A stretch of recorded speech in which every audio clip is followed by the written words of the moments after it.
When you think of Steve Jobs, what's the first thing that comes to mind? For me, it's probably the black turtleneck, maybe the iPhone. The guy who saved Apple from, well, the brink of death. But here's the thing. To really get what he was all about, we've got to look past all the shiny products and try to get inside the head of the man who, more than anything else, just thought different. And really, this quote, this is the key to everything. It's the decoder ring for Steve Jobs. He didn't see technology as just, circuits and code and boring stuff. Nope. He saw it as a tool for human expression, a new kind of art, almost. And that one single idea, that you could fuse technology with the liberal arts, that became the guiding star for his entire life, and for Apple too. But oh man, his path was anything but a straight line. We're talking about a story with epic, sky-high success, followed by just crushing failure, and then somehow the greatest comeback in business history. It wasn't some simple rise to the top. To really get the icon, we first have to meet the misfit, the visionary, and yeah, even the exile. All right, so let's rewind. Let's start at the very beginning, way before Apple was even a thought. This was when Jobs was just an outsider, kind of collecting all these weird experiences that would end up making him, him. I mean, look at this timeline. This is not your typical resume for a future tech CEO, right?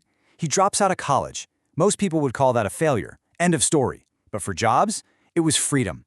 It meant he could sneak into classes he actually cared about, like calligraphy, which, by the way, is why the Mac had such beautiful fonts later on. And that trip to India? That wasn't just some gap-year adventure. It totally shaped his minimalist style and his gut-feeling approach to everything. This wasn't a wasted youth. This was him building the foundation for everything that came next. And this right here, this tells you exactly what drove him.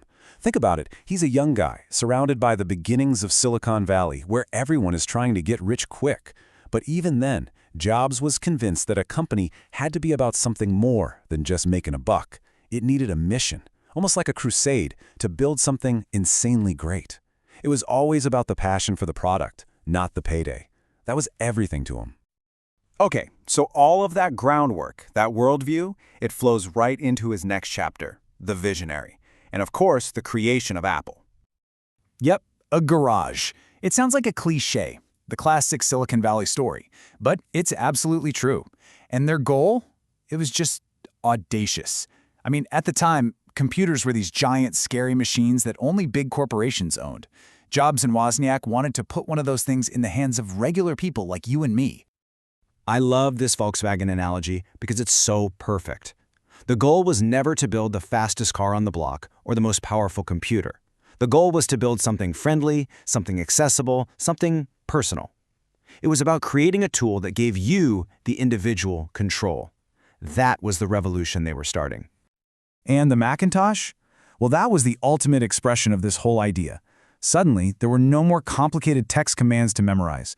You just had these simple, intuitive icons that you could click with a mouse. It was this huge moment where the computer stopped being a machine for experts and became a tool for everybody. It was, literally, power to the people. But right at the peak, just as he was literally changing the world, his own world came completely crashing down around him. So what happened? Well, it all boiled down to this one huge disagreement. On one side, you had Jobs, who saw the Macintosh as the future, this beautiful, perfect, all-in-one digital appliance. But on the other side, you had the CEO, John Sculley, a guy Jobs himself had hired, who wanted to play it safe and focus on the older, more profitable Apple II. It was a total clash of visions, the revolutionary versus the businessman. And in the end, the businessman won. At just 30 years old, Steve Jobs, the guy who started Apple in his parents' garage, was publicly and humiliatingly kicked out of his own company. Can you even imagine? He was, by all accounts, completely devastated. But this is where the story gets truly incredible. Because years later, he said that getting fired was the best thing that ever happened to him. He was free. He could start over. So he founded Next, making these ridiculously advanced computers, so advanced that Tim Berners-Lee actually invented the World Wide Web on one. Then, he buys a tiny graphics group from George Lucas, turns it into Pixar, and helps create Toy Story, completely changing movies forever. This wasn't a failure. This was one of the most creative periods of his life.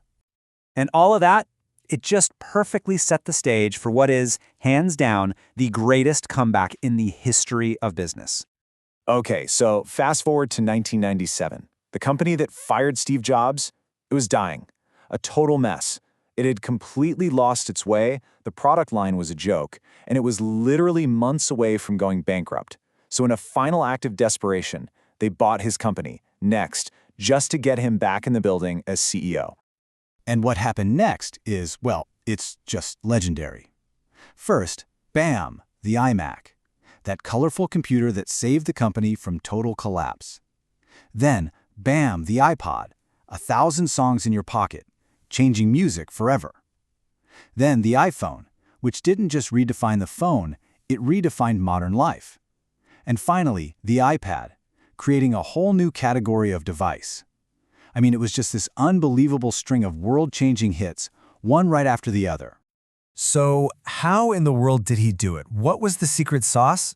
It really comes down to this quote he loved from the hockey legend Wayne Gretzky.